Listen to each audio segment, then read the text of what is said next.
Hi, everybody. Afternoon from Windward here in London.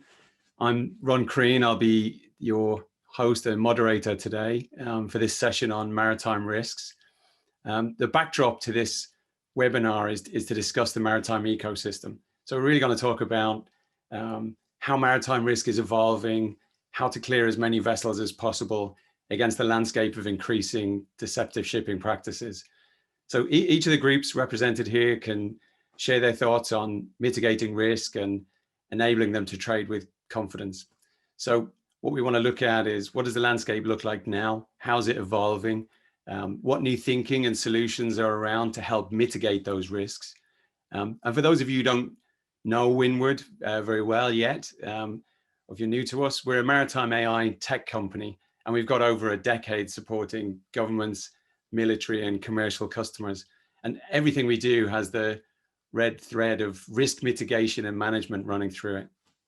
Now, as I introduce our fantastic panel that we've assembled today, I'd like to ask all of you to have a look at our poll questions. So we're going to do probably 3 questions today. Hopefully we'll get a chance to hit all of those, although I think we'll have a lot of content to get through.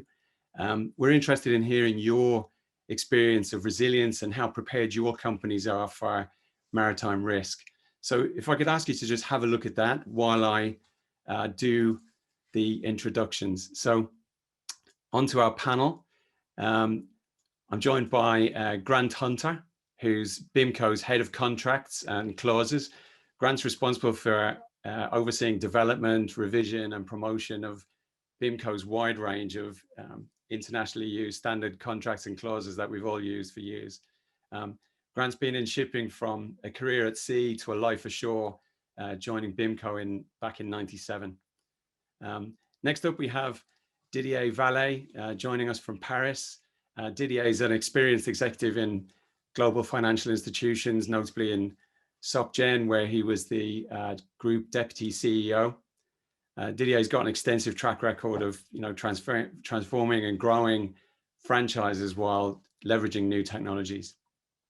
At the moment, Didier holds the position of chairman for Xanthé Conseil, chairman of the board of April Group, and senior advisor at CVC Capital Partners and Bain & Company.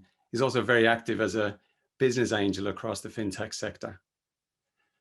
Julian Clark is the global senior partner at INS, and he's responsible for the numerous sectors and the vast client base across the international legal practice there. And with over 30 years experience in mediation, arbitration and litigation, Julian's an internationally recognized leader in shipping and international trade. And I think I read recently he's in the top 3 of global legal influencers. So Julian's also a well-known expert in piracy, not how to do it, but how to mitigate it, e-commerce, including blockchain, cybercrime security, and terrorism issues in the maritime field. And he's currently the chair of the Maritime London Innovation and Technical Committee and the Cyber Risk Subcommittee of the CMI, which I think is going to be pretty on the money today for the kind of things that we want to look at. INS Group quadrupled in the last 4 years. So I think we'll hopefully also get some tips on when you get risk correct and you manage risk properly, what are the opportunity upsides of managing risk. Next on to Mark Fortnam.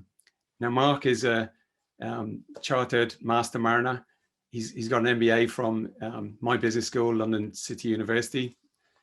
He's got over 30 years of marine operational, commercial and strategic experience, having worked with 2 of the energy majors, and industry board level appointments at OCIMF and SIGTO and the Merchant Navy Training Board.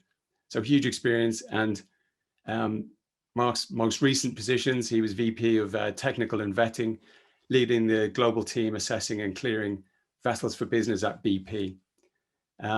Mark's recently set up an independent marine consultancy, Stonefort Marine, at the start of this year, supporting ship owners, technical managers, and commercial operators. And last but not least, we have James Valentine, who's a retired United States Coast Guard commander with 2 decades of experience in intelligence, ranging from field to national policy positions, and overseeing vessel and passenger screening procedures particularly during the Ebola outbreak of 2014, which I think is going to be, again, pretty interesting for this discussion today, given what we're going through right now. James is a geospatial expert, now with an academic role specializing in homeland security policy formulation. So hopefully you'll agree that's a fantastic panel. Let's have a look at our poll. So I said, in your opinion, how successful is your organization at pinpointing mission critical maritime related risks? So let me start with you, James. What do you think of these results? Well, that's pretty normal distribution, right? We got a bump in the center and then some tails at the bottom ends.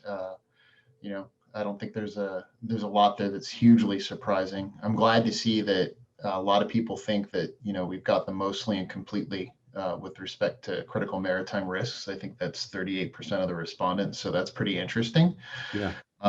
There's always a question of how does your perception match with what's a critical risk when it comes to your company. And I think some of the things that we had talked about, we talked about the Suez Canal, and here it's blocked, right? Yeah. So, last week. Right. And so if you'll notice, that's backing up supply chains, right? Yeah. So what that really tells you is there's not a lot of excess capacity, which everybody knows, but there's not a lot of excess capacity in the maritime system.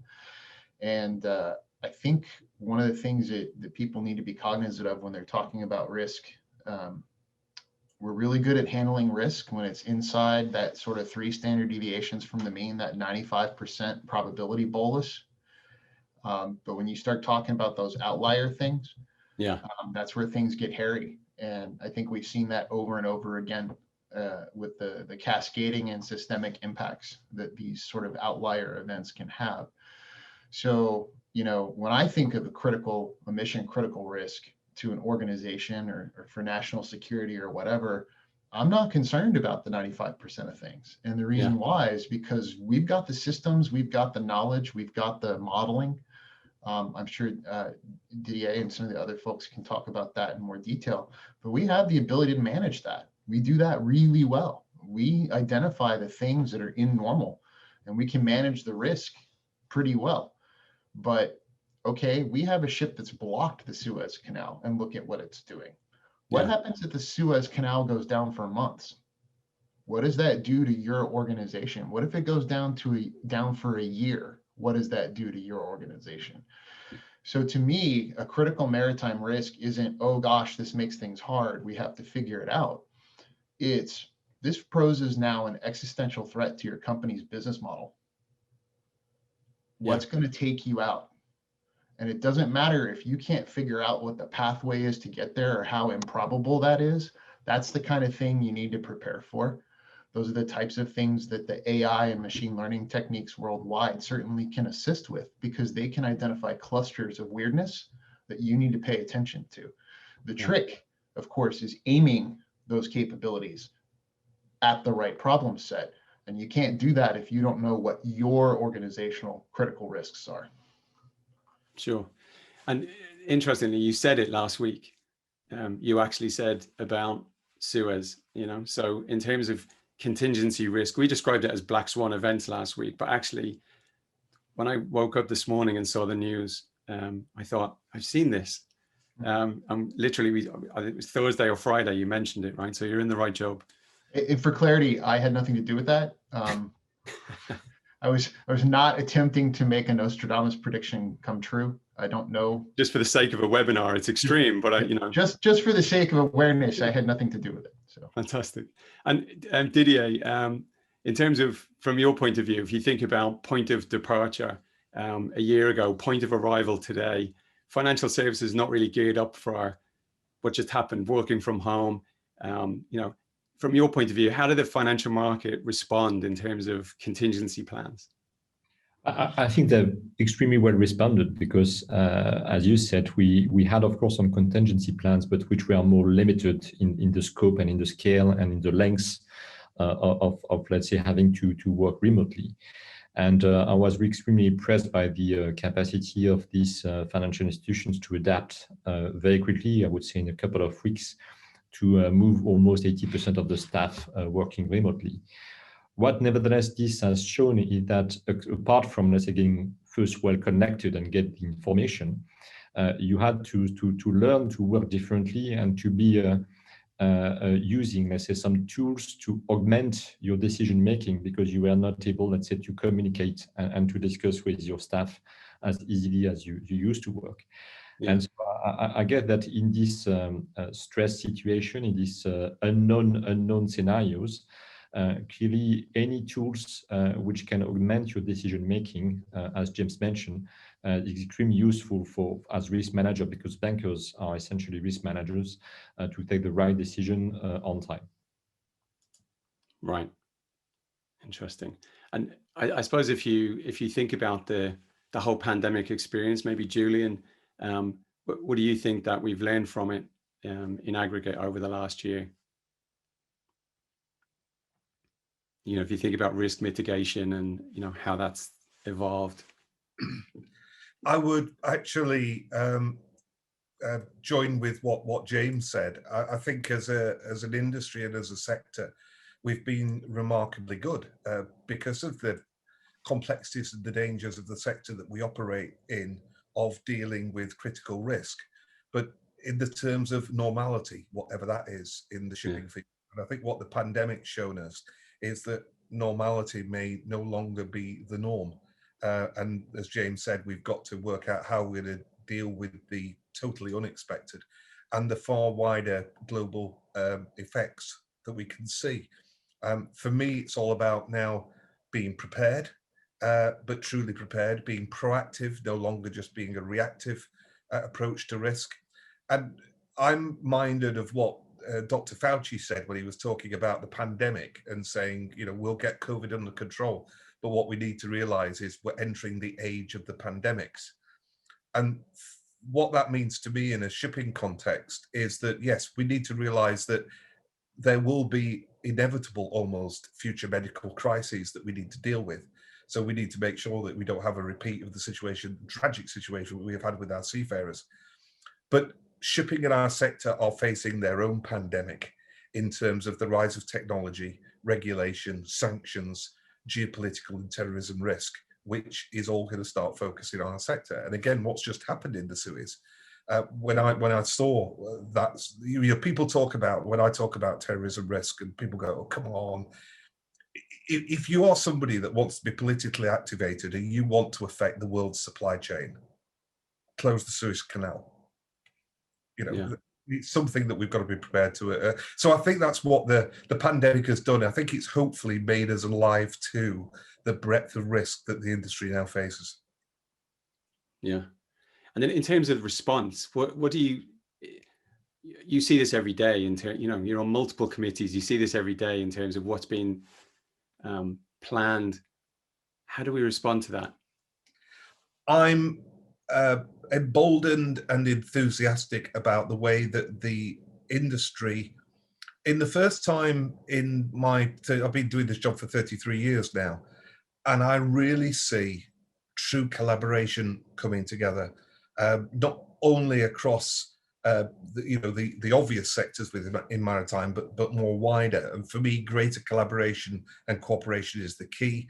You look at what Maersk have done with TradeLens and how bringing together, commercial opponents, ports, customs authorities, the efficiencies of scale and economics that you can have by working together. And for me, that's what we've got to do. I think we're going into a seismic change as an industry. Perhaps this is the biggest change that we've seen since we moved from sail to steam.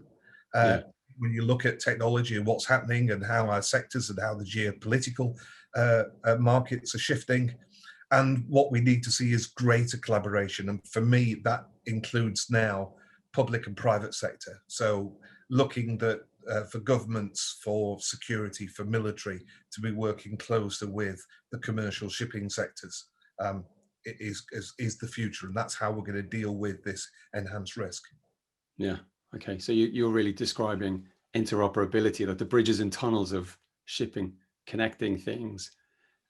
So in terms of collaboration, maybe Mark, if you could comment on what we've seen, in our discussions. I know we've talked about the lack of physical inspections on vessels, and what's the proxy for that from a technology point of view? How do you deal with that? Last year kind of brought it into focus, right? If there's no or reduced physical inspections, how do you use technology to shore up that gap?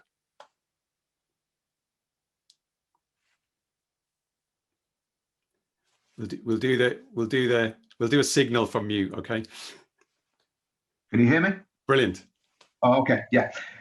Thanks, Ron. And as Julian said, what did we do? We reacted, and it's vitally important we take the lessons of last year into the future and not have to react again.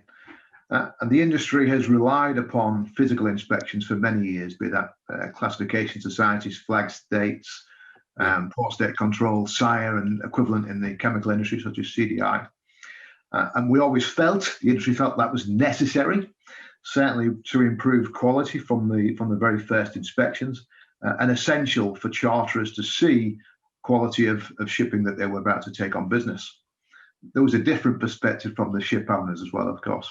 We've got to remember that this was a very intrusive, a very labor intensive, quite stressful period in a ship's operation, with all the other factors that we place on board shipping. And as soon as the pandemic hit, the industry reacted to this and removed previous red lines, previous essentials to do business, previous timescales between inspections. And we got by, thankfully, through common sense and the use of technology. We started to use remote inspections. We used a combination of things that were not welcome previously, such as pre-submitted questionnaires, shared portals, Zoom-type interviews, onboard cameras, pictures, drones, remote fitness testings, affidavits. All of a sudden, there was a trust and a collaboration that we hadn't seen the year before. And I think we need to hang on to that. I think for many vessels and many ship owners, this was a blessing in disguise, not the pandemic, of course, but the opportunity to move to remote inspections and lessen the burden on ship staff and shipping companies. Although historically, at least, it's been felt by charterers and majors, many of whom own ships themselves, that physical inspections are one of the ways they can ensure quality and continue to improve standards. I think the pandemic gave us another lens as well to which to view this. So we had some very sad stories last year of ships where up to 400,000 personnel were kept on board way beyond their contracted tow lengths. So huge fatigue and increased risk for incidents, and thankfully we survived as an industry throughout that difficult time. But there's also been interruption to supply chains, and there's anecdotal stories of ships not being maintained to the standards that they should have, running perhaps behind surveys and maintenance, and inability of equipment manufacturers to get on board. And so I think going forward there'll be a hybrid model. That's where I think we'll be. There'll be a return to some sort of physical inspection, but we'll use the opportunity that the pandemic has taught us that we can rely to a certain degree on remote inspections and technology to aid our understanding of the quality of ships. Sure. Just one more point, if I may. Yeah, of course. The most recent advancements that I've seen and welcomed in the industry is a move away completely from sole reliance on static inspections. And that, as the name suggests, it's just a moment in time. Up until very recently, we've had no real visibility of what ships behave like once they leave port between inspections.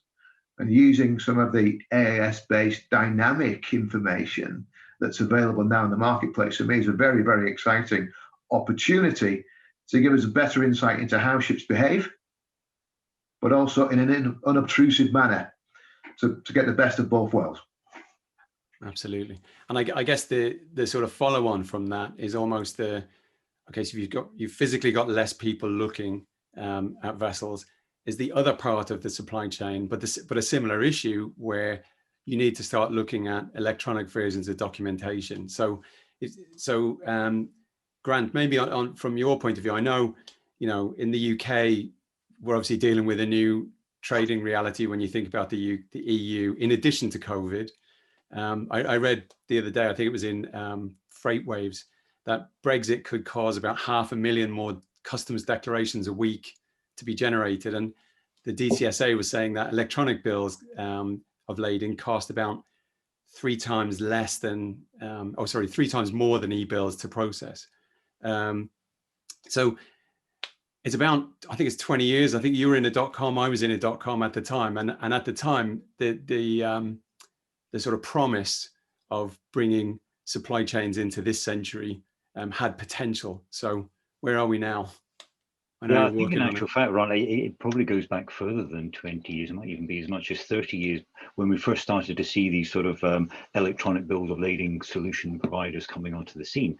But the fact is, despite the fact that decades have passed since these systems were first made available, it's estimated that less than 1% of world trade is actually carried on an electronic bill of lading today. It's a tiny, tiny percentage. And you referred also to the figures from the Digital Container Shipping Association about cost savings that could be made by digitalizing this whole process. This document that's fundamental to international trade, the bill of lading. It's thought that carriers alone probably issue around 45 million bills of lading every year. If we introduce also the bills of lading issued by freight forwarders, could be as much as 100 million a year.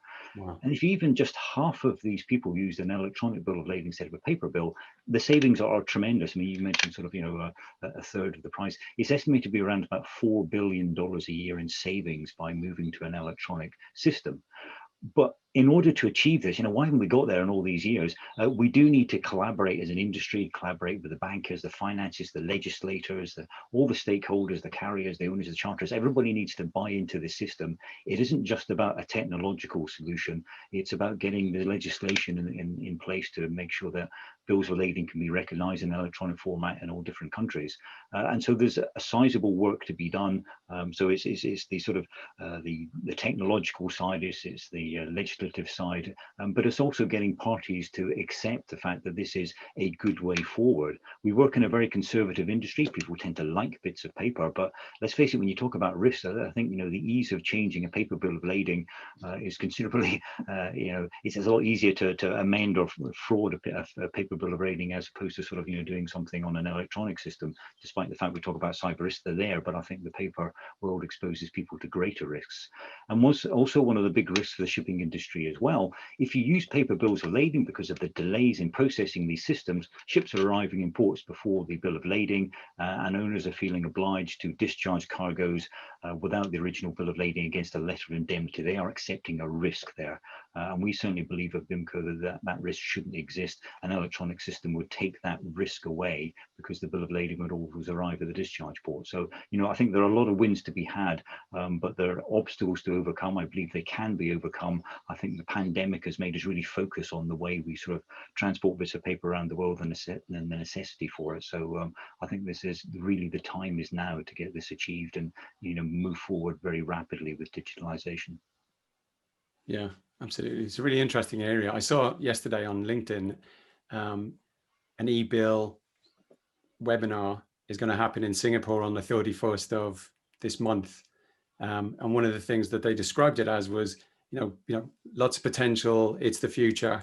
I was in Singapore 21 years ago, and I remember at the time seeing the same thing, but in real life, not in a webinar, but actually with people face to face, and they were saying the exact same thing. So the marketing hasn't updated and the promise hasn't updated, but I think that deliverable would be amazing when it happens. I think there is a greater initiative now than I've ever seen before. We have the International Chamber of Commerce, which is really a big driving force this time, looking at generative digitizing business around the world. And, they have a massive membership. And we have lots of stakeholders now sort of, really focusing on it at this time during the pandemic to see how we can overcome the obstacles and recognizing the obstacles and talking openly about the obstacles and making sure we can put in place, a universal standard that we can have interoperability between all these platforms, all these things that need to work in order for us to embrace electronic bills of lading as an industry as a whole and to in far greater numbers. Yeah, actually, Julian, could you comment on that? Because I know it's an area that you're looking at, in terms of electronic contracts and efficacy of that. And yeah, I mean, I'd endorse what Grant's just said. We've seen it before where we've been through oh, we're finally going to solve the bill of lading problem and, move on from 1855, and we haven't done so. But I think Grant's right. What we're seeing is a greater initiative than we've ever seen before. Yeah. We've seen a greater degree of collaboration across the industry, and it's interesting. We're all coming up with that at the moment as the solution in the future. And also the technology has greatly improved. And I'm a great believer that blockchain, separate it away from its crypto past and its crypto origins, blockchain is an incredible tool for both providing the kind of stability that we need for an electronic build system and electronic contracts, but also providing really effective cyber protection. So I think we have this unique position at the moment, and I think the pandemic has accelerated that. It's forced this collaboration between different players in the markets, and this real desire to actually make change and make our industry safer, more efficient. We've realized what we're facing, and I am confident that we will now move forward with greater speed than we have done in the past. Interesting. So if we move out of the industry and sort of go up a bit and start thinking about what difference does on a national level, or national security level, maybe James, if you think about, from your perspective, how different is this new dynamic approach to risk planning compared to, the standard sort of approach, shelfware, which later on I'm going to talk about cyber risk, and I think this is a nice tee up for that. So what do you think about that? Well, I think Grant Hunter kind of hit it. I think all organizations, all industry, there's always bureaucratic inertia. There's always industry inertia, and there's a tendency to want to do things the same way you've always done them, which is sort of why you wind up, when they start talking about disruptive technologies or industries and that type of thing, right? Electricity replaced gas in the home. I mean, you get those types of things and they happen and they sort of blow up the industry for a while and you settle into a new normal. But I think for me, what's really interesting is I participated in one of these a year ago on the subject of, hey, we've got a pandemic, now what, right? And one of the critical pieces that I kept hammering, if anyone was there, was, there are 100 something, 200 something countries in the world. If you don't have a unified approach to this, then you're going to have 200 separate sets of regulations dropping on your heads. You're going to hate it. You think things are bad with the pandemic, wait until you've got 95 different standards you have to meet. So there needs to be that, that thing where people come together, the collaboration, the willingness, because what you got here is that cascading effect of these outlier events, which is why they're not normal. Their impact is not contained.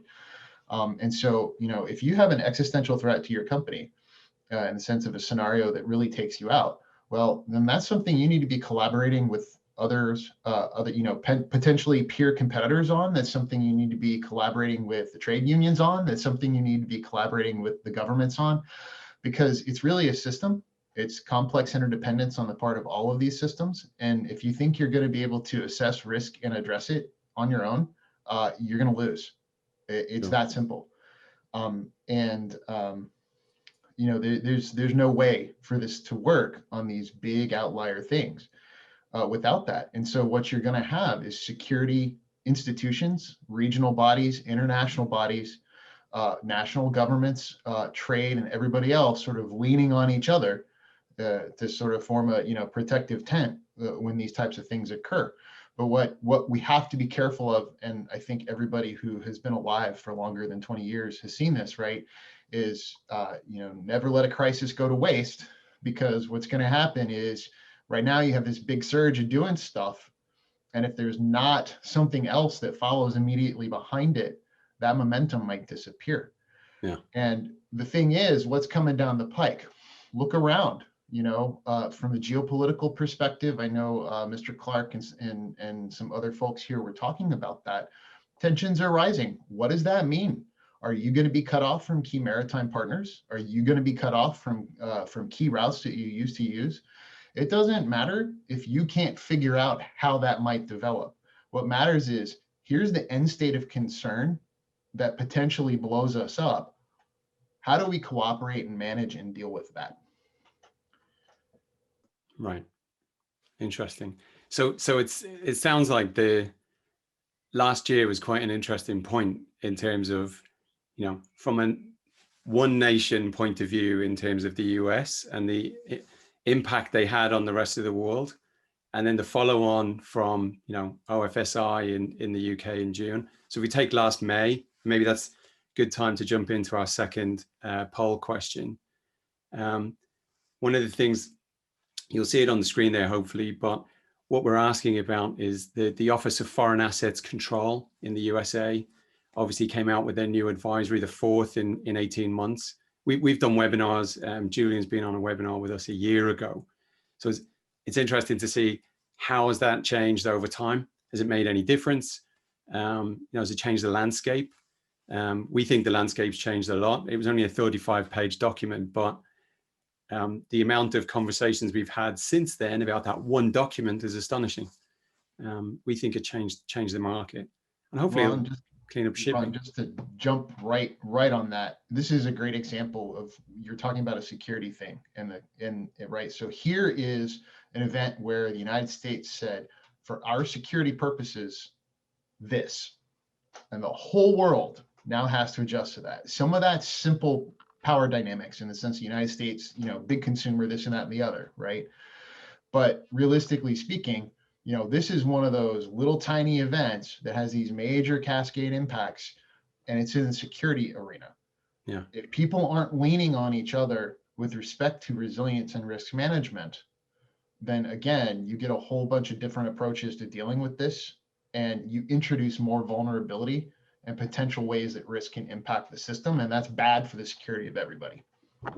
Yeah, absolutely. And I think that sort of follows on. I mean, Julian, maybe you could pick up on this, because I know you and I talked about this, and you've obviously changed the operations at INT to reflect this reality, because it's no longer just a legal question.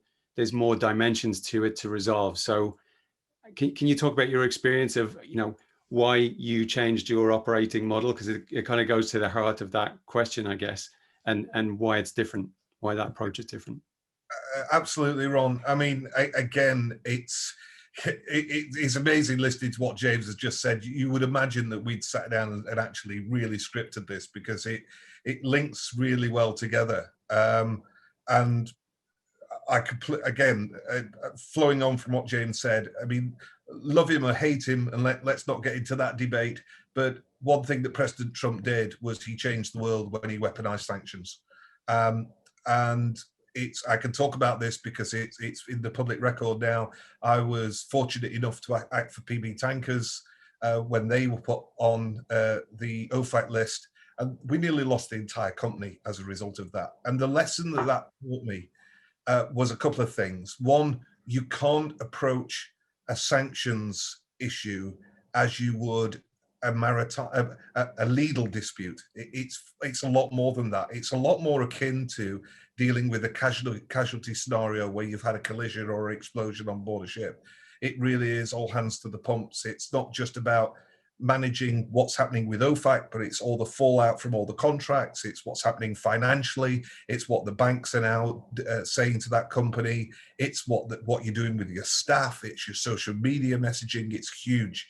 And what this did for me was made me realize that not just do we have to change our approach to the way that we handle these really big geopolitical risk scenarios that the sector now faces, but as a lawyer and somebody that's in the business of law, we have to change the way the law industry works.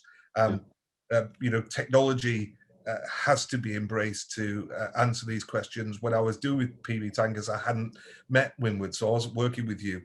I wish I'd had the kind of tools that are now available, because trying to persuade OFAC to delist PB Tankers took a lot of effort and work that would have been streamlined much more by the use of technology. And for me, what we've got to do as a legal industry is follow the lessons of the big four. You know, clients don't want just legal advice anymore. They want solutions. We've got to move away from lawyers having an image of some kind of funeral director to becoming a solution finder. And my personal view of what we need to do is create one-stop shops so that you can bring legal solutions, consultancy solutions, technological solutions all under one roof. And I think that's what the market needs. And that goes to the speed of reaction as well. These effects can be crippling. You can lose a company over a mistaken listing or an over-aggressive listing on a sanctions list. That could be the end of the corporate. You can't take years to sort that out. You've got to be very, very fluid in the way that you react. So again, it's one of these things from the pandemic. It's made us really take a step back and look at our entire operations and think about, how do we streamline this? How do we make this more efficient? How do we make this better? How do we cooperate and collaborate better? And then if just one other thing, which again, just wanted to throw into this, and again, I think follows on from what James was saying, this realization that geopolitical activity isn't operating in isolation. And one of the issues with sanctions that I'm very concerned about is, the US Department of Financial Control has made it clear that if you're thinking of paying a ransom in relation to, say, a cyber attack, then that could well be a breach of sanctions if the ultimate recipient of that ransom is a sanctioned entity. Wow. Well, and the fact that there's a lot of discussion now going on at governmental levels about whether or not we should make payment of ransoms illegal. Well, one of the things that led to the rescue of so many seafarers in the Gulf of Aden was the fact that payment of ransom per se wasn't illegal. So you've got this perfect storm happening now, where you've got international sanctions meeting with cyber risk and the operation of the industry. So we've got to come up with solutions. Absolutely. So you've transformed your model, and I think, Didier, you've also had to go through this, because if you think about that strategy question of, what business are you in, and then you ask the second strategy question of what business are you really in, because it's probably not the one that you start with, right? And I think in the last year, you've gone through this where, and I've seen it myself, the team has seen it, where we talk to people in banking and you've suddenly got to become a maritime expert. So can you comment on that? Yeah, no, but Ron, you're right. And I think banks have started from looking at maritime risk as a kind of operational risk, just to know exactly where the goods and other stuff were. Then we see sanction and OFAC pressure. Let's say they are migrated in a compliance risk. And as Julian just said, the problem of compliance risk is that the fine, when you look at what some European banks have paid to OFAC due to a problem on KYC or on sanctions, is totally disproportionate compared to the day-to-day management of the risk that you can get in terms of cost. So this means at some point it has raised the bar, and from just monitoring operational risk, banks have started, of course, to look much more into depth in terms of documenting all their KYC, all their UBOs processes, to ensure that this risk was compliant with the new standards set by the regulators. And as you mentioned, now we see increasing scrutiny from OFAC. Now we are turning into much more sophisticated fraud that banks and other stakeholders have to detect. And that's where, let's say, you need to become more and more sophisticated in terms of the tool you are using. We were mentioning AI and ML, but also we need to anticipate and also get a kind of a cross-expertise view. And that's where also I believe the partnership are extremely more important, because banks by themselves are not all the skills to understand this much more sophisticated fraud or breach that could take place.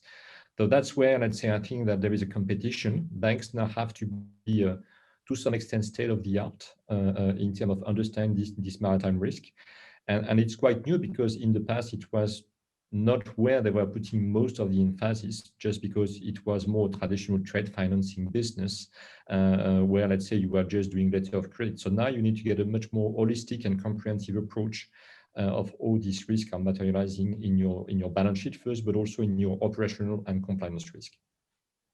It's interesting that you said about there's a new bar, because a year ago when we talked about this, we said there was a new bar in May 2020.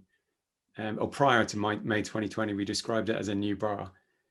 By May, David Payman, who wrote the May, or was one of the people who drafted the May advisory, described it as a new floor. And now, pitch forward a year, it'll be interesting to see, you know, where do we go from here? Because we've hit the bar, we've got a new floor. This is the minimum now required. And now what I'm hearing here is there's actually more to do, not less. Yeah. And like all sanctions, they don't tend to get retired; they just get added to, by the sounds of it.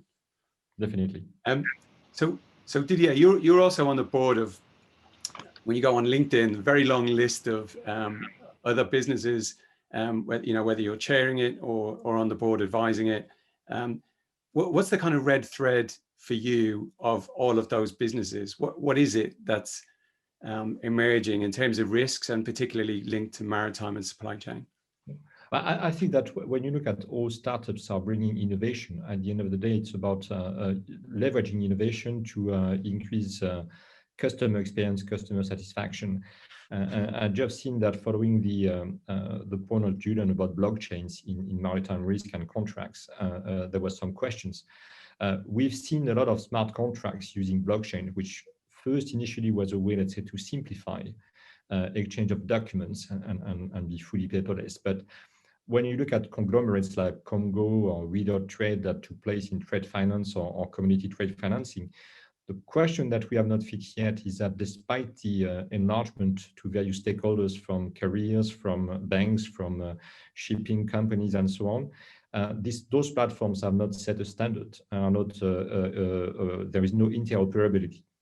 And it's a question about the blockchain, is that the blockchain, either you put a full private blockchain, which is fully closed, which is not what you want, either you put a fully public, and then there is a question about the security of the documents that you're exchanging, and who is the trust authority to validate the stuff. And so we are currently, I would say, at the middle of the pace. This means that we are willing to make some semi-public, semi-private.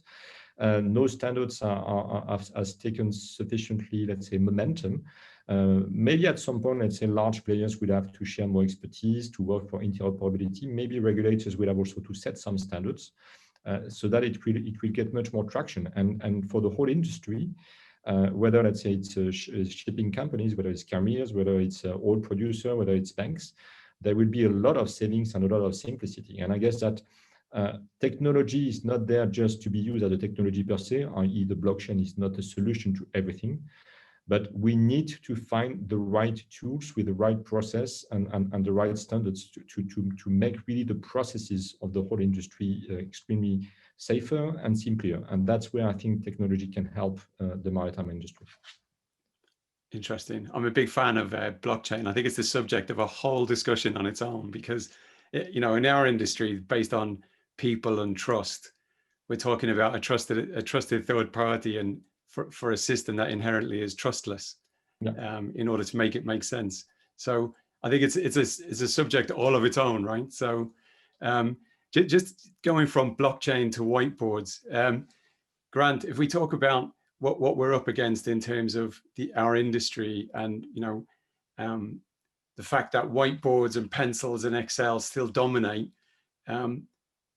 We're talking about managing information, and I know you're looking at just in time as a concept, which is a bit more dynamic. So could you maybe elaborate a little bit on that? Yeah, certainly. I mean, this brings us back again to the whole issue of collaboration and harmonization across our industry, because we're looking at trying to bring in greater efficiency into the operation of ships, into the operation of ports. We're looking to reduce emissions and things, and what do we need to do that effectively?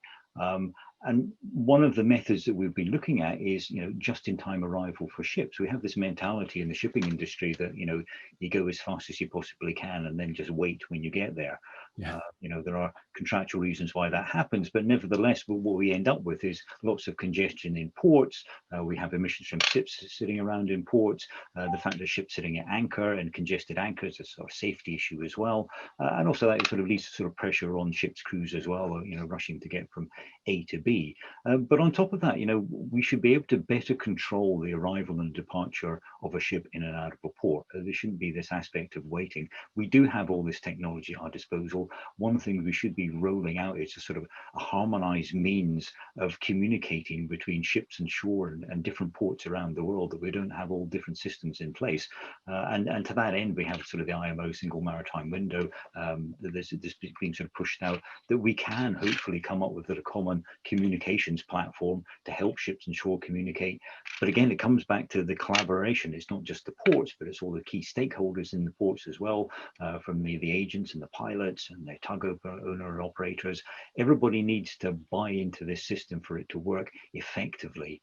So that, for there to be an incentive for owners and charterers to want to do this in reality, to adjust the arrival time of a ship, they need to absolutely make sure they're not going to be penalized either by missing a cancelling date or by missing their slot in the queue because a port authority or a terminal has decided to take someone out of the queue in a different order. So all of this needs to be in place, and therefore we do need a tremendously open and transparent communications platform to allow that to happen, and to make sure that people know where ships are going to and what their arrival times are. So a lot of it's communication and collaboration.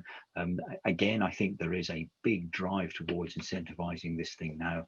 I think people can really begin to see the benefits in it. About 12 years ago, we had the BP initiative on virtual arrival that was driven primarily for savings in demurrage. I think now the time is right for this sort of thing, because it's not simply just about financial savings, it's about emissions and port efficiency as well. So right. I think, again, we're looking at sort of, the time is right for these things to really push ahead and hopefully get developed and rolled out right across the globe.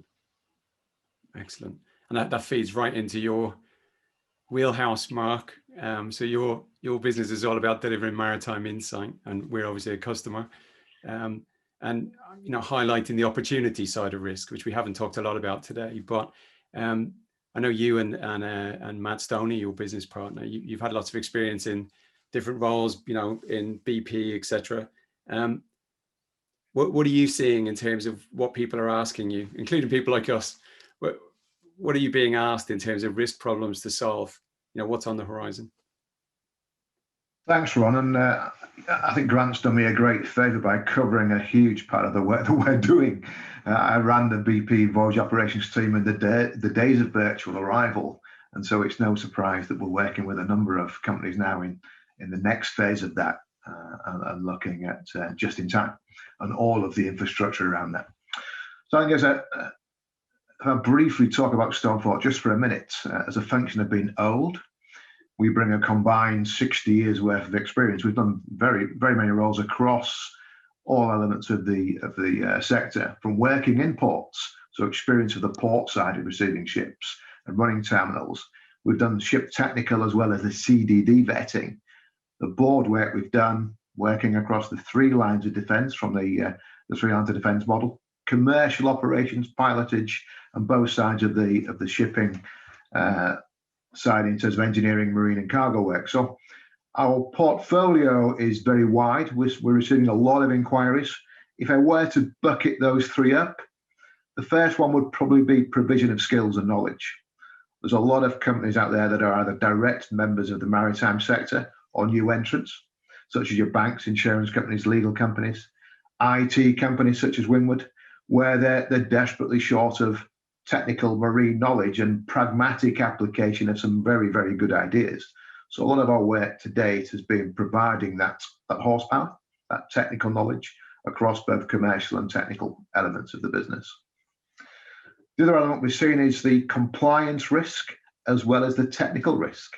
And there's a gap. We've noticed a gap there between the energy majors that we used to work for, the shipping companies, and some of the maritime manning and technical management companies, and we've been asked to fill some of those gaps and use technology to help bring parties together, or as we found recently, pull some apart. We were asked, an interesting anecdote, we were asked by one company to work with them, and it's they'll be nameless, but it was a company we'd worked with in the past, and they were wanting us to help them get greater credibility, more approvals with the majors, increase their blue chip customer base with new ship owners joining them, And before we even got to the technical management side of things, where they wanted us to concentrate upon, we had a look at the Windward tool from a compliance perspective. And what we did see was that a small percentage, and I stress a very small percentage, of their fleet were engaging in what I think we call ever-evolving deceptive shipping practices. So once we found that out and they were aware that we had that information, we decided to walk away and politely wish each other all the best. But I think there's an opportunity there for technology, particularly in that compliance space, to bring parties together. And it needs some careful thinking. I know Windward are thinking about this very carefully, how they seem to be a partner rather than just a regulator. And there's one example where we were employed by a company, and a very early insight gave us something that we perhaps wasn't expecting. But the third bucket is the efficiency challenge. And I know, Grant, you've talked about this, so I won't repeat a lot of the work that you're doing, but we're involved in that as well as a partner to a couple of companies. There are still a lot of inefficiencies in the system. And certainly in the post-pandemic world, we're going to see even greater competition, more consolidation, ever more focus on the environment, continued safety performance, yet reduced costs. So getting after these savings in a safe and a sustainable way is the target of many companies, obviously. A lot of companies have concentrated on some of their biggest cost items, which is manning, maintenance, repair. There's a big prize there. But there's still a lot of work to do in this space, and a great opportunity that we've been involved in over the last few months, working with companies to identify some of the potential money they're leaving on the table. And it's an incredible amount of cash just within one company when you're debating the commercial and technical aspects of going to a repair facility, for example. Huge amounts of money being left on the table. Yeah. Additionally, and we're very excited about this bit, we're asking operators if they can truly say that they've loaded their vessel perfectly. They've optimized their draft management. They've sailed the right courses in line with the best weather routes and required port to arrival timings, to touch on Grant's points on virtual or just-in-time arrival, and minimizing bunker consumption. And we doubt many can. Certainly our experience so far is that many can't. And the size of the prize here is huge, not just, of course, the greater good for all the environmental implications of reduced bunkers and bunker emissions, but there's a huge cost saving here. And if you imagine a saving of 1 or 2% on a fleet, it's a huge amount of money and far greater prize. Yeah, millions and millions of dollars, far greater than the prize of investing in good technology, which is essential to help.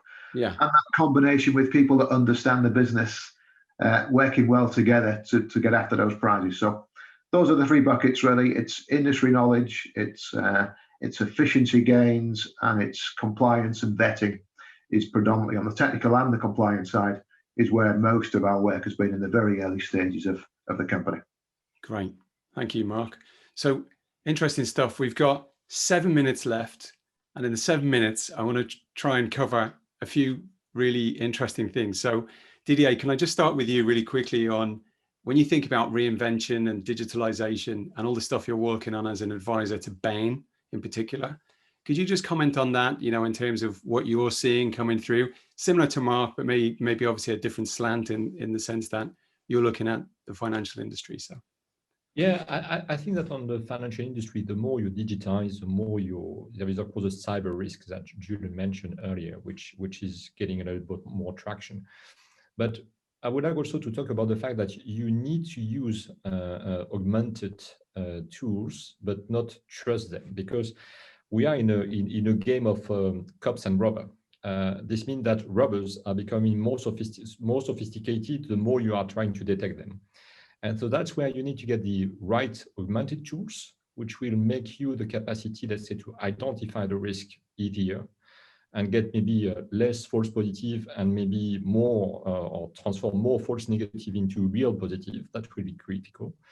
But also not to turn into a kind of tick the box. I got the right tools, so I'm confident that I get the better understanding of the situation. And that's where also I think the teams that we have in banking, in shipping, elsewhere, we'll have also to maintain expertise, to maintain common sense, because at the end, it is those that will make the critical decision. So digitization is not, let's say, substitute to human being, is more, let's say, a complementary. It make him or her, let's say, more augmented. But at the end, we need to continue to keep expertise on board to avoid, let's say, losing the race against the robbers. Interesting. So thanks, Didier. And Julian, can I just go on to, I'm conscious we've got a few minutes left, but there is a subject that I think is huge. Probably the biggest thing that we've talked about today, beyond sanctions, everything else. I think it's a bubbling issue, and I know you've looked into this a lot. So when we think about cyber security, I know it's easy to look at these things and just think, oh, there's a thing in January, we've got to look at, vessel cyber, and then it's a box ticking thing.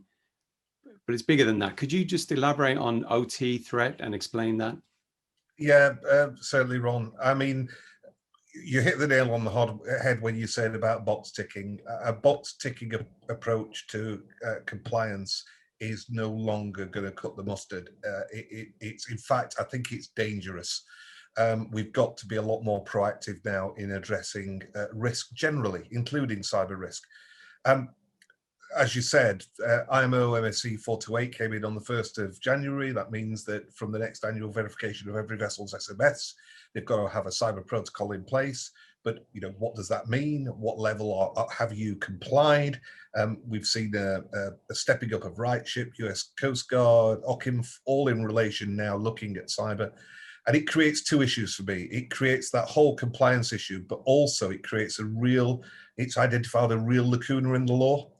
In the sense that I'm really concerned in relation to the concepts of due diligence to seaworthiness.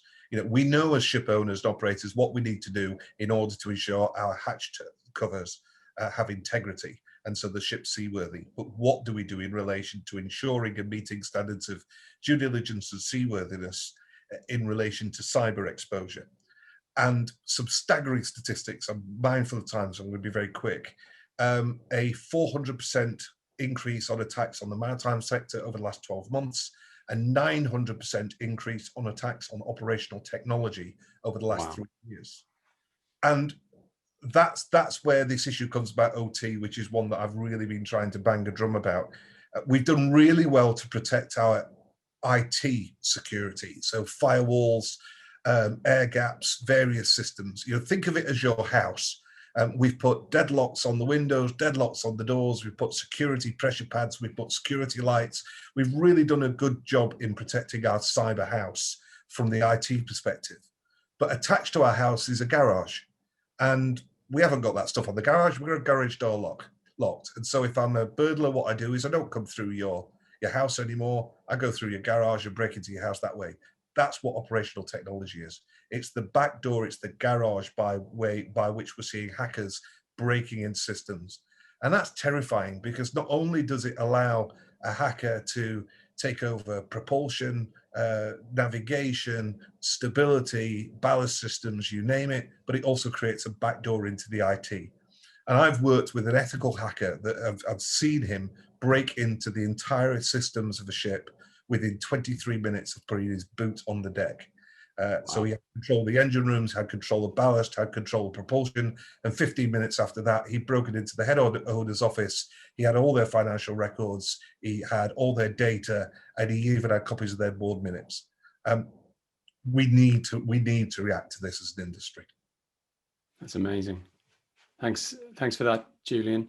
So we've got 1.5 minutes left. So I'm conscious that in my last 1.5 minutes, it would be really great, while I'm thanking the panel, if all of our audience would just look at our final poll.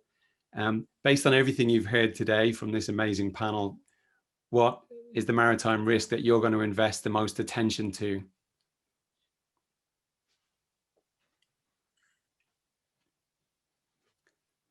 We'll share these results with you afterwards in case you've got to drop, because I'm conscious of time. So I'm just going to thank the panel and say, fantastic to spend 60 minutes with you. Thanks for all the conversations beforehand and the conversation today. I think you've been amazing. So thanks very much, and look forward to seeing everybody, hopefully in a live event soon. Thank you.